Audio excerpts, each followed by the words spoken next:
নমস্কাৰ। আমি কেতিয়াবা ভাবোঁ আমি যেতিয়া নাথাকিম আমাৰ সন্তানৰ কি হ'ব, ভালকৈ খাই বৈ থাকিব পাৰিবনে তেওঁলোক? পিতৃ মাতৃ হিচাপে আপুনিও চাগে ভাবি পাইছে আমি নোহোৱা হৈ গ'লে সন্তানৰ কি হ'ব, মানে আমি মৰি গ'লে আমাৰ ল'ৰা ছোৱালী কেনেকৈ জীয়াই থাকিব। সকলো পিতৃ মাতৃয়ে এদিনৰ বাবে হ'লেও এনে চিন্তা কৰি পাইছে। শুনিবলৈ বেয়া লগা কথা। বেছিভাগ পিতৃ মাতৃয়ে আজিৰ তাৰিখত সন্তানৰ ভৱিষ্যতৰ কথা চিন্তা কৰি এনেকৈয়ে উদ্বিগ্ন হৈ থাকে। আমি নথকাত, আমি ইহ সংসাৰৰ পৰা বিদায় লোৱাৰ পিছত আমাৰ সন্তানৰ কি হ'ব। সেইকাৰণেই সন্তানৰ ভৱিষ্যতৰ কথা চিন্তা কৰি আমাৰ সন্তান যাতে ইণ্ডিপেণ্ডেণ্ট হ'ব পাৰে, সেই কথাটো আজি কিছু পাতিব খুজিছোঁ। অপ্ৰিয় যেন লাগিলেও এয়াই সত্য। অভিভাৱক বা পিতৃ মাতৃৰ কেতিয়াবা ভুল হৈ যায়, কিন্তু কি ভুল হয় আমাৰ? কথাটো হ'ল, সন্তানে খোজ কাঢ়িবলৈ শিকোঁতে বাগৰি পৰিব পাৰে। সহায় কৰিব পৰা দূৰত্বৰ পৰা থাকি চাই থাকক। নিজে উঠিব পাৰিছে যদি উঠি থিয় হ'বলৈ দিয়ক। অবাবত সন্তানক সহায় কৰাৰ অভ্যাস নকৰিব। আত্মবিশ্বাস আৰু ইণ্ডিপেণ্ডেণ্টৰ বিকাশ তেনেকৈ আৰম্ভ হ'ব। সন্তানৰ ভৱিষ্যতৰ কথা চিন্তা কৰোঁতে যদিহে সন্তান আত্মবিশ্বাসী আৰু স্বাধীন হ'বলৈ নিশিকে, এই পৃথিৱীত কিছু জটিলতাৰ সন্মুখীন হ'বই। কেনেকৈ সন্তানক ইণ্ডিপেণ্ডেণ্ট কৰি তুলিব? আপুনি মই নাথাকিলেও কেনেকৈ তেওঁলোক চলিব পাৰিব এই সংসাৰত, তাৰ বাবে কি কৰিব লাগিব? আহক কথাখিনি পাতোঁ। পুৱা গধূলি এপাক ওলাই যায় নেকি? তিনিআলি চাৰিআলিত আড্ডা দি থকা কিছুমান ল'ৰা দেখে যে, যাক বেয়া ল'ৰা বুলি আমি প্ৰথম দৃষ্টিতেই ভাবি লওঁ, তেওঁলোকৰ বেছিভাগেই সৎ ল'ৰা। কিন্তু শৈশৱত তেওঁলোকক স্বাধীন হোৱাৰ শিক্ষা কোনেও নিদিলে, ফলাফল একো কৰিব নোৱাৰি হতাশ। বাপেক মাকৰ হোটেলত খাই থকা ল'ৰা বুলি তাচ্ছিল্য কৰি আমি আমাৰ দায়িত্ব পালন কৰিছোঁ, সামৰিছোঁ। আজি যদি আপোনাৰ ল'ৰা ছোৱালী স্কুল কলেজত পঢ়ি আছে, তেনেহ'লে আৰু কিছু বছৰ পিছত আপোনাৰ ল'ৰায়ো লাহেকৈ এই তিনিআলি বা চাৰিআলিতেই দোকানৰ সন্মুখত ৰৈ বেয়া ল'ৰা বুলি সমাজে ভবাৰ দৰেই আড্ডা দিবলৈ ল'ব। তেনেকুৱাটো নিশ্চয় নিবিচাৰে আপুনি। গণ্ডগোলটো সেইখিনিতেই। আমাৰ বেছিভাগ অভিভাৱকেই ল'ৰা ছোৱালীক কেৱল পঢ়িবলৈ পঠিয়ায়। আজিকালি প্ৰায়বোৰ উন্নত দেশতেই ল'ৰা ছোৱালী স্কুল কলেজত পঢ়ি থকাৰ প্ৰায় ছাইড ইনকামৰ কথা ভাবে। আমাৰ দৃষ্টিত কোনো বৈধ উপাৰ্জনেই বেয়া কথা নহয়। ছাইড ইনকাম কি অলপ বুজাই কৈছোঁ। ছাইড ইনকাম মানে ধৰি লওক, পঢ়ি থকাৰ মাজতেই নিজৰ খৰচ নিজে উলিয়াই লোৱাটো। মানে স্কুল কলেজত পঢ়ি থকাৰ সময়ত উন্নত দেশসমূহত ল'ৰা ছোৱালীয়ে নিজৰ খৰচ উলিয়াই লোৱাৰ কথা ভাবে। মানে এই যে আপুনি পিতৃ মাতৃ হিচাপে সন্তানক সৰুৰে পৰাই ডাঙৰ দীঘল কৰে, কিমান বছৰ বয়সলৈ সন্তান নিশা হ'লে আপোনাৰ লগত শুৱে? কথাবোৰ যুক্তি আছে। মানে মাকৰ লগত কেঁচুৱা কিমান ডাঙৰ হোৱালৈ হোৱা উচিত, এনেবোৰ কথা চাগে আমি ভাবিয়ে নাচাওঁ, ভবাও নহয়। শিশু বিশেষজ্ঞসকলে কয়, 3 বছৰ বয়সৰ পৰাই সন্তানে বা কেঁচুৱাই মাতৃৰ সংগ এৰি নিজৰ বিচনাত শুৱা অভ্যাস কৰিব পাৰে। এনেকুৱা নহয় যে 3 বছৰ বয়সৰ পৰা সন্তান মাকৰ লগত শুৱা সমূলি অনুচিত। টৰণ্টোৰ এগৰাকী মনোবিজ্ঞানীয়ে কৈছে, সন্তানে 8 বছৰ বয়সলৈকেও যদি পিতৃ মাতৃৰ লগত শুব খোজে, তাত কোনো অস্বাভাৱিকতা নাই। শেহতীয়া এক অধ্যয়ন মতে 45% মাতৃয়ে 8 পৰা 12 বছৰ বয়সীয়া সন্তানক নিজৰ লগত মাজে মধ্যে শুবলৈ দিয়ে। 13% মাতৃয়ে সন্তানক প্ৰতি নিশাই, মানে 8 পৰা 12 বছৰীয়া সন্তানক নিজৰ লগত শুৱাই লয়। এতিয়া আপুনি হয়তো ভাবিছে, ক'ৰ কথা আমি ক'ত জোৰা লগাই কি ক'ব খুজিছোঁ। বুজি পাব, সন্তান কিমান বছৰলৈ মাকৰ লগত হোৱা উচিত সেই বিষয়ে বহু মনোৰোগ বিশেষজ্ঞই বিভিন্ন মতামত দি আহিছে। কিন্তু কানাডাৰ পেডিয়াট্ৰিক ছ'চাইটিৰ মতে বিহেভিয়ৰেল ইনচমনিয়া নামৰ এক মেডিকেল টাৰ্ম আছে। 20 পৰা 30% শিশু কিশোৰ এই বিহেভিয়ৰেল ইনচমনিয়াত ভোগে। টোপনি নহাত পিতৃ মাতৃৰ সৈতে শুবলৈ লয়, ফলাফল গোটেই পৰিয়ালটোৰেই টোপনি ক্ষতি। কথাটো হ'ল, অধিক মাত্ৰাত বেছি ডাঙৰ হৈ যোৱাৰ পিছতো একেলগে হোৱাৰ অভ্যাসে ডাঙৰ সৰু সকলোৰে মাজত স্মৃতিশক্তি হ্ৰাস কৰে, ডিপ্ৰেশ্যন আনে, শক্তিহীনতা আদি সমস্যাৰ সৃষ্টি কৰিব পাৰে। গতিকে এটা বয়সত যিটো সময়ত সন্তান মাতৃৰ লগত হোৱাটো উচিত নহয় বুলি ভাবে, সন্তানে নিজৰ বিচনা গ্ৰহণ কৰাটো উচিত বুলি ভাবে, সেইমতে আগবঢ়া ভাল। অৱশ্যে পশ্চিমীয়া কিছুমান দেশৰ সন্তানৰ বয়স 6 মাহ হোৱাৰ পৰাই অকলশৰে শুবলৈ দিয়াৰ অভ্যাসটো আৰম্ভ কৰা দেখা যায়। এতিয়া আপুনি যিহেতু অসমৰ বাসিন্দা, আপোনাৰ সন্তানে কেতিয়া অকলশৰে শুবলৈ আৰম্ভ কৰা উচিত বুলি ভাবে? উত্তৰ আপুনিও দিব পাৰিব। ডক্টৰ চেৰিল গ্ৰেচিৰ পৰামৰ্শটোৱে আমি দিবলৈ ভাল পাম। এগৰাকী বিশিষ্ট মনোৰোগ বিশেষজ্ঞ। সন্তানক অকলে শুবলৈ দিয়াৰ আগত 4টা প্ৰশ্ন। 1. পৰিয়ালৰ সকলোৱে ভালকৈ টোপনি মাৰিব পাৰিছেনে? নম্বৰ 2. পিতৃ মাতৃৰ সৈতে শুৱাটো আত্মসন্মানত লগা বুলি ভাবিবলৈ আৰম্ভ কৰিছে নেকি সন্তানে? নম্বৰ 3. সন্তানে নিজা বিচনা বিচৰাৰ দৰে ইংগিত দেখুৱাইছে নেকি? নম্বৰ 4.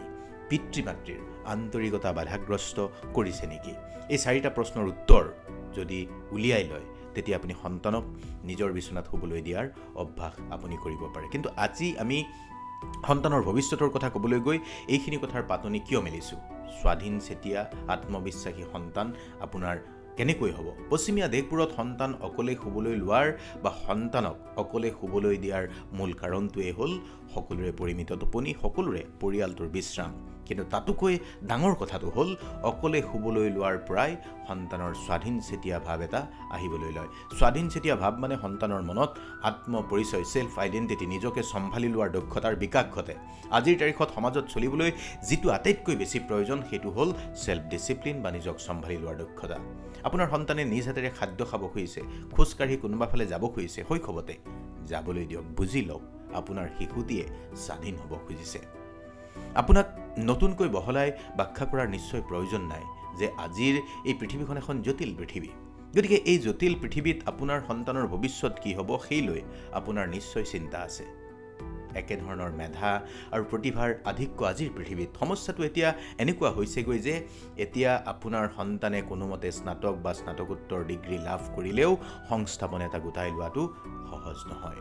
মানে একেধৰণৰ মেধা, একেধৰণৰ ডিগ্ৰী, একেধৰণৰ বুদ্ধিমত্তাৰ এতিয়া লাখ লাখ চাকৰি প্ৰাৰ্থী আছে। কিহবাত যদি আপোনাৰ সন্তান ব্যতিক্ৰম নহয় তেনেহ'লে চাকৰি পোৱা টান। স্বাধীন চেতিয়া আত্মবিশ্বাসী হোৱাটোত কি সম্পৰ্ক আছে সেই কথাখিনি বুজাবলৈকে আমি এইখিনি কথা কৈছোঁ। আমি কি নতুন কথা কৈছোঁ বুলি যদি ভাবিছে মানুহক কৈ দিবলৈ সহজ। পৰামৰ্শদাতা বহুত ওলাব। আপোনাৰ সন্তানক নিজাববীয়া কিবা এটা কৰিবলৈ ক'ব, ব্যৱসায় কৰিবলৈ ক'ব, ফাৰ্ম খুলিবলৈ ক'ব, স্বনিয়োজনৰ চিন্তা কৰিবলৈ ক'ব। এনেধৰণৰ আজিকালি কথা বহুতেই কয়। কিন্তু পিতৃৰ পৰা 50,000 1 লাখ টকা লৈ ব্যৱসায় আৰম্ভ কৰি পানীত পেলোৱা ল'ৰা ছোৱালী বহু পৰিয়ালত আছে। এনেকুৱা নহয় যে পিতৃ মাতৃয়ে নিজে কিবা এটা কৰিব খুজিলে একেবাৰে এটকাও দিয়াটো অনুচিত। স্বাধীন বা আত্মবিশ্বাসী সন্তানে কেতিয়াবা কেইটামান টকা লৈও প্ৰতিষ্ঠিত হ'ব পাৰে। এতিয়া একেধৰণৰ মেধাৰ ভিৰৰ মাজত কেনেকৈ উজলিব আপোনাৰ সন্তান, সেইটোহে ডাঙৰ প্ৰত্যাহ্বান। ভিৰৰ মাজত ব্যতিক্ৰম বা ইউনিক হ'বলৈ কেইটামান কথা আপোনাক ক'ব খুজিছোঁ। এই যে আৰম্ভণিতে আমি আপোনাক ক'লোঁ সন্তান স্বাধীন আৰু আত্মবিশ্বাসী হোৱা দৰকাৰ, তাৰ পিছৰ কথাখিনিয়ে এতিয়া ক'ব খুজিছোঁ। নম্বৰ 1, স্পষ্ট ধাৰণা। সন্তানে ভৱিষ্যতে কি ধৰণৰ কাম কৰিব বা কেনেকুৱা কৰ্মক্ষেত্ৰ বাছনি কৰিব সেই স্পষ্ট ধাৰণা। নম্বৰ 2, নিজৰ সম্ভাৱ্য কৰ্মক্ষেত্ৰৰ বাবে প্ৰয়োজনীয় যোগ্যতা আৰু দক্ষতা আহৰণ। নম্বৰ 3, প্ৰাৰ্থীৰ ভিৰৰ মাজত নিজৰ মাজৰ কিবা এটা বেলেগ থাকিব লাগিব, আয়ত্ত কৰিব লাগিব। নম্বৰ 4, যিকোনো পৰিস্থিতিত নিজকে সংযমী কৰি ৰখাৰ ক্ষমতা অৰ্জন কৰিব লাগিব। নম্বৰ 5, প্ৰয়োজনতকৈ অধিক অৰ্হতাও কেতিয়াবা চাকৰি নোপোৱাৰ কাৰণ হ'ব পাৰে। গতিকে ইয়াৰ বাহিৰেও অন্য কিছুমান কথা আছে যিবোৰ কথাত মন দিয়াৰ প্ৰয়োজন আছে। যেনে ধৰক চাকৰি ওলালেই যিকোনো চাকৰিৰ বাবে প্ৰাৰ্থী হোৱাৰ প্ৰয়োজন নাই। প্ৰয়োজনীয় অৰ্হতা অভিজ্ঞতা যদি নাথাকে তেনে আবেদনকাৰী হৈ চাকৰিটো নোপোৱাকৈ থাকি হতাশ হোৱাৰ প্ৰয়োজন নাই। এতিয়া আপোনাক এইখিনি কথা এইকাৰণেই ক'লোঁ যে সন্তান আপোনাৰ স্বাধীন চেতিয়া হ'ব লাগিব এই কাৰণেই যে এই পৃথিৱীখিনিত বা এই পৃথিৱীত নিজে যাতে খুটি খাব পাৰে তাৰ ব্যৱস্থা এটা কৰিবলৈ হ'লে শৈশৱৰ পৰাই তাক আত্মবিশ্বাসী বা তাইক আত্মবিশ্বাসী হ'বলৈ দিয়াৰ সুযোগ কিন্তু আপুনি ঘৰখনতেই দিব লাগিব। তেনে যদি নকৰে তেনেহ'লে স্বাধীন চিতিয়াকৈ ব্যৱসায় এটা কৰিবলৈও সি ভয় কৰিব। আমি পূৰ্বৰ ভিডিঅ' কিছুমানত কৈছোঁ চৰকাৰী চাকৰিৰ ধাৰণা বহু বেছি বছৰলৈ নাথাকে। সকলোৱে ইয়াত এণ্ট্ৰপ্ৰেনিয়ৰশ্বিপ বা নিজস্ব ব্যৱসায় বা নিজস্ব বুদ্ধিমত্তা খটুৱাই উপাৰ্জনৰ পথ বাছি ল'ব লাগিব। এই যে আৰম্ভণিতে আপোনাক কৈছোঁ আপুনি মই নাথাকিলে আমাৰ সন্তানে কি কৰিব, তেওঁলোকক সিমানখিনি সমকক্ষ কৰি তুলিব লাগিব।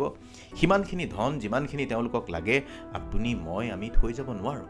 তেওঁলোকে নিজেই যাতে নিজৰ বাবে ধন আহৰণ কৰিব পাৰে, নিজেই যাতে তেওঁলোকে নিজৰ ভৰিত থিয় দিব পাৰে তাৰ বাবে তেওঁলোকক পৰিৱেশ দিব লাগিব। সৰু সৰু কথাত সৰু সৰু কামত তেওঁলোকক একানপতীয়াকৈ নিজাববীয়াকৈ সিদ্ধান্ত লৈ কৰাৰ দক্ষতা আপুনি যুগুতাই দিবলৈ হ'লে এনে কিছুমান কাম কৰিব লাগিব যে সৰু কিছুমান সিদ্ধান্ত তেওঁ যাতে নিজে ল'ব পাৰে বা নিজে ল'ব পৰা যাতে পৰিৱেশ হয় সেই পৰিৱেশো আপুনি এটা বয়সৰ পৰাই দিব লাগিব। আজি বহুত বেছি দীঘলীয়াকৈ কথাখিনি ক'ব খোজা নাই। পিতৃ মাতৃ অভিভাৱক হোৱাটো ইমান সহজ নহয়, কেতিয়াবা আমাৰো ভুল হৈ যায় আৰু সেইখিনি কথাও সন্তানে বুজিব লাগিব, সেইখিনি কথাও সন্তানে অনুধাৱন কৰিব পাৰিব লাগিব। আমি সকলোৱে মিলি সকলোৰে এখন ভাল সংসাৰ এটা ভাল পৰিয়াল যাতে চলে তাৰ বাবেই এই কথাখিনি আপোনাক কোৱাৰ চেষ্টা কৰিলোঁ। বাকী পৰামৰ্শ দিব, কমেণ্ট কৰিব। ভালে থাকিব। ওম কৃষ্ণায় বাসুদেৱায় নমঃ।